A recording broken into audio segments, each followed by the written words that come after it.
Hello students, today we are going to study the second part of Supplementary Reader, Chapter 6, Making of a Scientist. Now let's begin the text.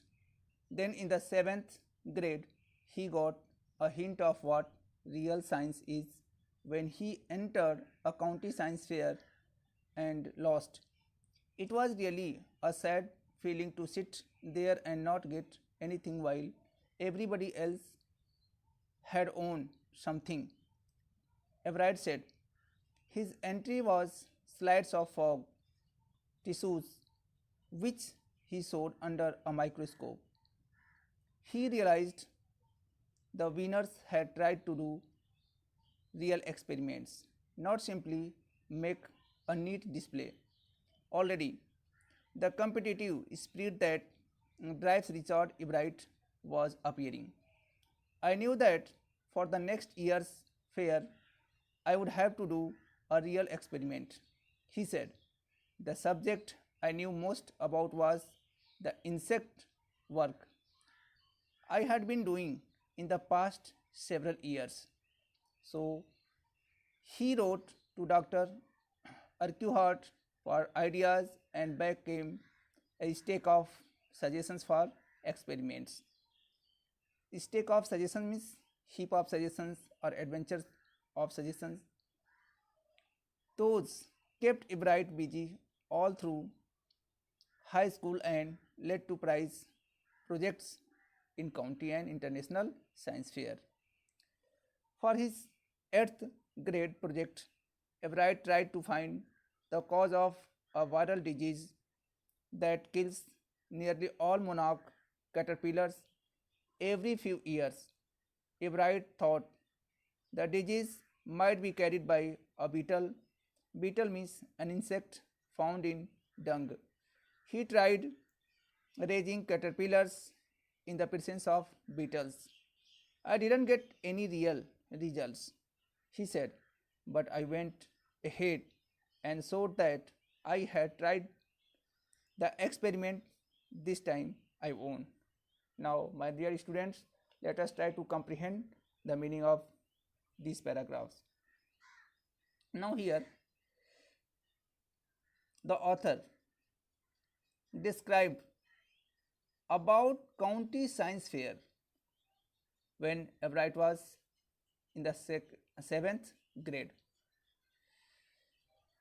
When Richard Everett was in 7th grade, he entered the county science fair and lost. It was a sad feeling for him, but it aroused the competitive, the competitive spirit in Everett. For his 8th standard or grade project, Everett tried to find the cause of a viral disease that killed all monarch caterpillars every few years. This time he won. Now come to the next paragraph. The next year, his science fair project was testing the theory that viceroy butterflies copy monarchs. The theory was that viceroys look like monarchs because monarchs don't taste good to birds.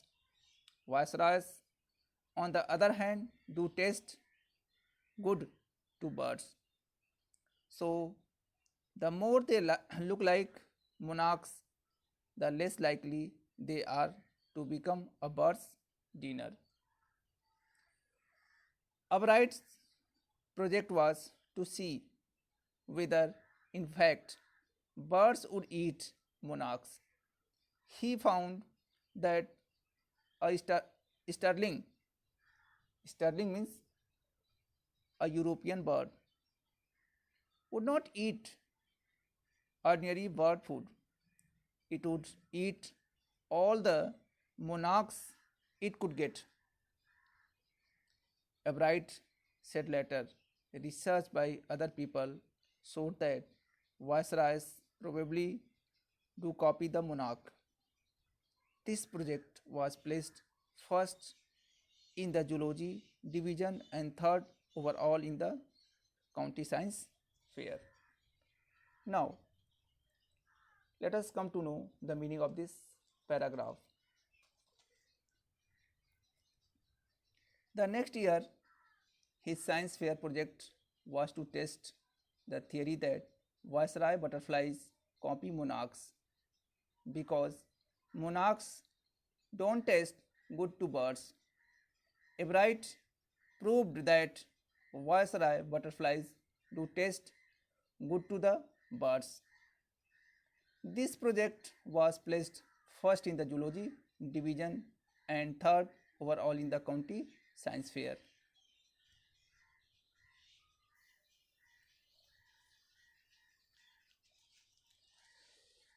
In his second year in high school, Richard Everett began the research that led to his discovery of an unknown insect hormone. Indirectly, it also led to his new theory on the life of cells. The question he tried to answer was simple. What is the purpose of the 12 tiny gold spots on a monarch pupa? Everyone assumed the spots were just ornamental. Everett said, but Dr. Urquhart didn't believe it. To find the answer, Everett and another excellent science student first had to build a device that showed that the spots were producing a hormone necessary for the butterfly's full development. This project won Everett first place in the county fair and entry into the International Science and Engineering Fair. There he won third place for zoology. He also got a chance to work during the summer at the entomology laboratory of the Walter Reed Army Institute of Research. As a high school junior, Richard Everett continued his advanced experiments on the monarch pupa. That year, his project won first place at the International Science Fair and gave him another chance to work in the Army laboratory during the summer.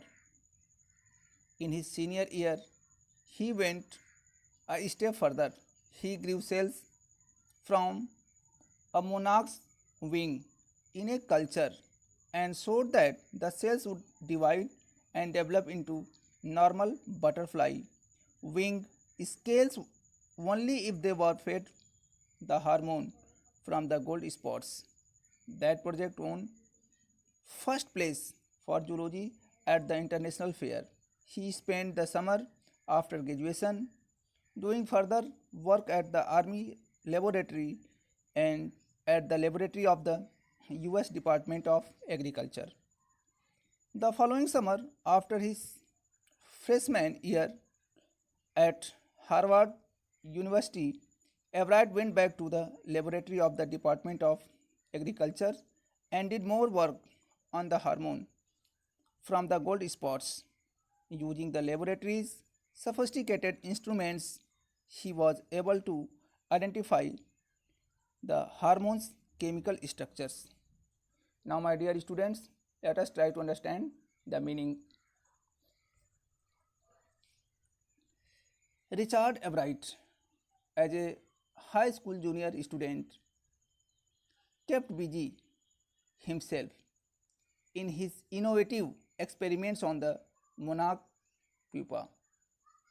That year, his project won first place at the International Science Fair and gave him another chance or opportunity to work in the Army laboratory during the summer. In his second year, when he was in high school, he went a step ahead. He grew cells from a monarch butterfly's wings in a culture and showed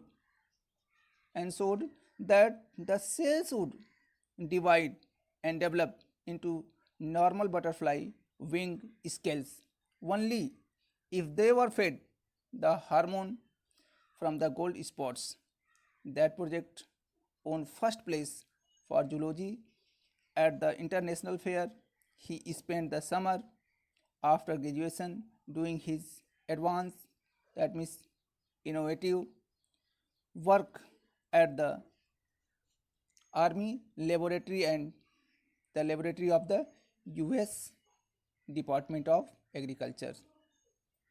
Everett was able to identify the hormones chemical structure at this level. Now, come to the next paragraph. A year and a half later, during his junior year, Everett got the idea for his new theory about cell life. It came while he was looking at X ray photos of the chemical structure of a hormone. When he saw those photos, Everett didn't shout, Eureka, or even, I have got it. But he believed that, along with his findings about insect hormones, the photos gave him the answer to one of biology's puzzles. How the cell can read. How the cell can read the blueprint of its DNA. DNA is the substance in the nucleus of a cell that controls heredity. It determines it determines the form and function of the cell. Thus, DNA is the blueprint of a blueprint for life.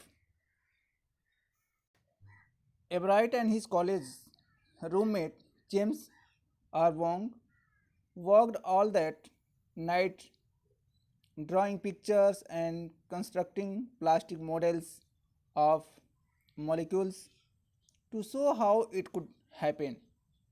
Together, they later wrote the paper that explained the theory. Surprising no one who knew him, Richard Everett graduated from Harvard with highest honors, second in his class of 1510.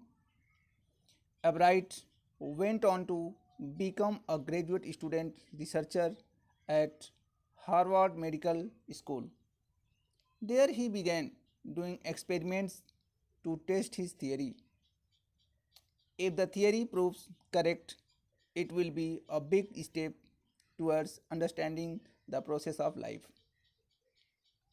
It might also lead to new ideas for preventing some types of cancer and other diseases. All this is possible because of Everett's scientific curiosity. His high school research into the purpose of the spots on a monarch pupa eventually, that means finally, led him to his theory about cell life. Here, my dear students, Everett tells that he and his roommate James or Wong worked together all that night drawing pictures and building plastic models of molecules to show how it could happen. Later on, they wrote the paper that explained the theory. Surprising that no one knew him, Richard Everett graduated from Harvard with highest honors, second in his class of 1510 students. And if the theory proves correct, it will be a big step towards understanding the process of life. It means whatever theory and the models he showed it to the people, if that theory proves correct, Definitely, it will be a big step towards the towards understanding the process of life. It might also lead to new ideas. It will bring the new ideas for preventing, to stop some types of cancer and other diseases, if he will be able to understand the process of life. All of this is possible. It was only possible because of Ebrard's scientific curiosity. He was much curious, much and more curious about scientific theory. His high school research into the process of into the purpose of sports on monarch pupa eventually, that means finally, led him to his theory about the cell of life. It was only possible because he was much interested to understand the purpose of spots on a monarch pupa, and that theory finally led him to his theory about cell life. That means understanding the process of cell and the process of life. Richard Ebright has been interested in science since he first began collecting butterflies, but not so deeply that he hasn't time for other interests. Ebright also became a champion debater and public speaker and a good canoeist and all round outdoors person. He is also an expert photographer, particularly of nature and scientific exhibits. In his in high school, Richard Ebright was a street student because learning was easy. He turned a lot of his energy towards the debating and model United Nations Club. He also found someone to admire, Richard A. Weirer, his social study teacher and advisor to both clubs. Mr. Weirer was the perfect person for me then. He opened my mind to new ideas, Ebright said. Here, in this paragraph, Ebright tells about his other interests. Richard Ebright had time for other interests too. He became a champion debater and a public speaker. He became a good canoeist. He also became an expert photographer, particularly of nature and scientific exhibits. He praised his social study teacher, Mr. Weirer. He had opened means his social study teacher, Mr. Weirer, he had opened Ebright's mind to new ideas.